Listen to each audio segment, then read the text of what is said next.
A well-known quote from Mahatma Gandhi states, "The best way to find yourself is to lose yourself in the service of others." Monica Torsney is a beautiful example of this belief, having helped people in her physical therapy career for decades. I'm originally from Michigan, and I lived there most of my life. I just moved to Florida in the last couple of years. I was traveling back and forth with my mom. I had my own Harley. I rode a Harley for 10 years, was a physical therapist, had many great experiences working with people and changing their lives. I loved to garden, I love plants, I love cleaning my house. I like people, so I like to go out, I like to go to the beach, things like that. At 17 years old, Monica was in her first car accident. And I got rear-ended on my way home from high school. Then I started developing arthritis in my neck. After maybe 2 or 3 years later, I got rear-ended again. I was stopped at a red light and I got hit by a van and got really bad whiplash injury in my neck.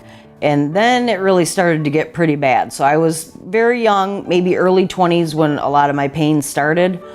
And I was also, my career was physical therapy. So obviously I was working with patients, doing a lot of lifting and a lot of things that kind of aggravated it. And I was diagnosed with arthritis first, when I was about 18. Then I was about 23, 24, and then they decided I had ankylosing spondylitis in my spine, which took them a long time to diagnose, and also fibromyalgia. I have a lot of pain in my spine. It started out, it was from the base of my skull and went all the way down to my tailbone. It literally felt like I had hatchets all the way up and down my spine. And somebody would push them in and take them out a little bit, push them in, take them out. All of my muscles hurt, right here in my upper traps. They hurt all the way down my back into my lumbar. Horrible muscle spasms. Very debilitating. The last couple of years, I couldn't even walk. I had to walk with a cane and I was all hunched over. I looked like I was about 90 years old. As it escalated, she spent years trying various methods and medications to ease her pain. I started off after I think my first or second car accident with physical therapy first. They tried like massage and traction. Then I went to a pain clinic in Ann Arbor, Michigan, who specialized in arthritis of the spine, and they gave me shots in my cervical, then they gave me shots in my thoracic, then in my lumbar, then I had to go to acupuncture, and I always used heat and ice on my own, TENS unit. I pretty much tried every treatment there was. But after an incident at work, Monica was forced to retire and became dependent on her family just to survive. The last year that I worked, 2014, I started having problems with my legs giving out, trying to transfer people at work. I had to lift elderly people and people that weren't able to stand. And I started noticing that I was failing, and I thought, oh my gosh, this is not good. And then the last straw was I was transferring someone into bed who was about 90 years old, and I ended up in bed with them. My legs gave out, and then I could barely get up. So I went to the doctor the next day, and I says, I just can't do it anymore. I have to retire. I did not go to school and, give my heart and soul to all these people to hurt somebody. So that was it. So that year I retired, and I ended up having to pretty much live with my mom, and she had to take care of me because after I stopped taking the OxyContin, I just couldn't function.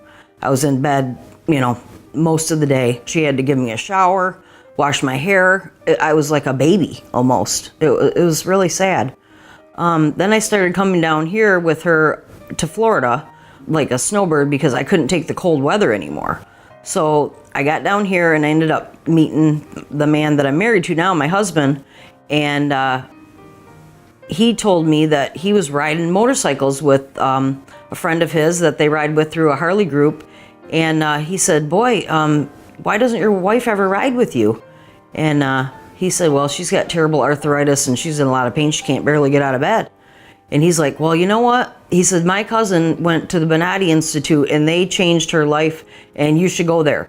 So my husband came home and told me about it. He's like, I know, you don't want to go to any more doctors. You're tired of everybody messing with you. I felt like a lab rat. He said, let's go give it a try. Let's just see what they have to say. So he made an appointment for me and we went to the Bonatti Institute, and that was the turning point in my life where I started having hope to get quality of life back. At her first appointment, she had consultations with both Dr. Nowak and Dr. Bonatti. The first day that I went to the Bonati Institute, we went back and saw the first doctor, Dr. Nowak, and he said they were going to have to do some additional MRIs and x-rays and things because the ones they had weren't really good quality, and they wanted to make sure they had a good picture of what was going on with my body. So they did all that, and then I met with Dr. Nowak, and he went through what types of things they could do for me, looked at my entire spine and said, okay, we're going to have to start at one spot. You have like 18 problems in your spine.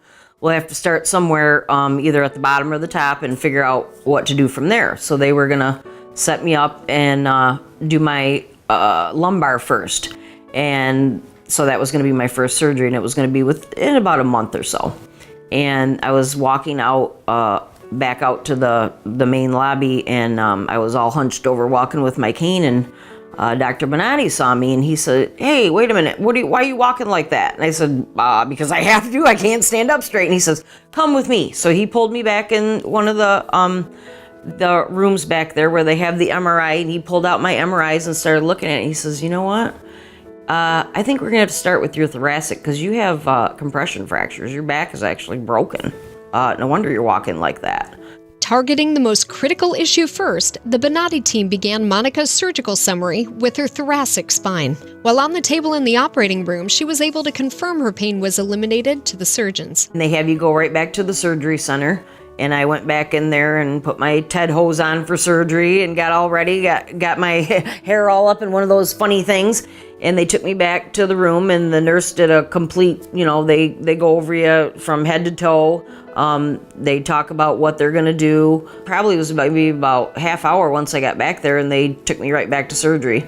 They walked me down the hallway, and they take you to the operating room. And the first one, they did my thoracic, so I was looking down through this thing that my head was in, and there was a TV screen down there.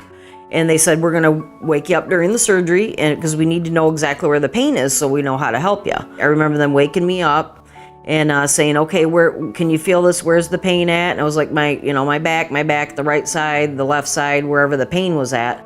And I told them, and the next thing you know, I was sleeping again. And then they woke me up and said, do you still feel the pain? And I'm like, wow, it feels better, And then that was the first surgery. So it was a pretty good experience.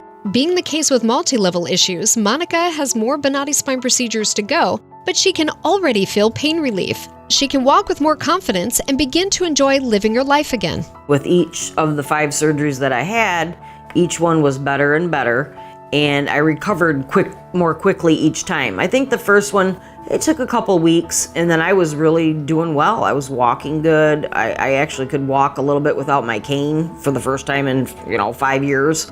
I can take a shower like a normal person without having to sit down on a tub seat. I can wash my own hair without somebody having to wash my hair, between my mom and my husband having to do it all the time. I have a little chihuahua, and I can take him for walks around the house, which I couldn't do before because I would fall all the time. I can clean my own house. It's pretty bad when you had to pay somebody to do it because you just physically couldn't do it anymore. I have a Camaro, and I can actually get in and out of my car now. Before the surgery, I couldn't even get out of the car. My husband had to literally pull me out, which was pretty sad. But now I can get in and out, no problem. I can go to the store and pick up things that I need, where before I could not do that. Having witnessed those in chronic pain and experienced it herself, Monica recommends discussing your case with the Institute to learn if the Bonati spine procedures can help. Being in pain so long all my life, and working with people in pain also, I would highly recommend anyone, if you have pain and you're at the end of your rope or you need help, just go to the Bonati Institute, talk to them, let them look at your case and see what they can do for you, because everyone told me there was nothing they could do, and look at me now. I'm a very improved person. My pain is probably half of what it was. If any of my patients that I would have had, if I would have known about this, I would have recommended it immediately, because it is scary having surgery on your spine, or anybody, going in there. You don't know what's going to happen. They put hardware in, you can get infections, whatever. This type of surgery is so much more advanced, and the recovery time is so much less that it's just a no-brainer. If you've got pain, go to Bonati, let them look at you. It'll change your life. It changed mine.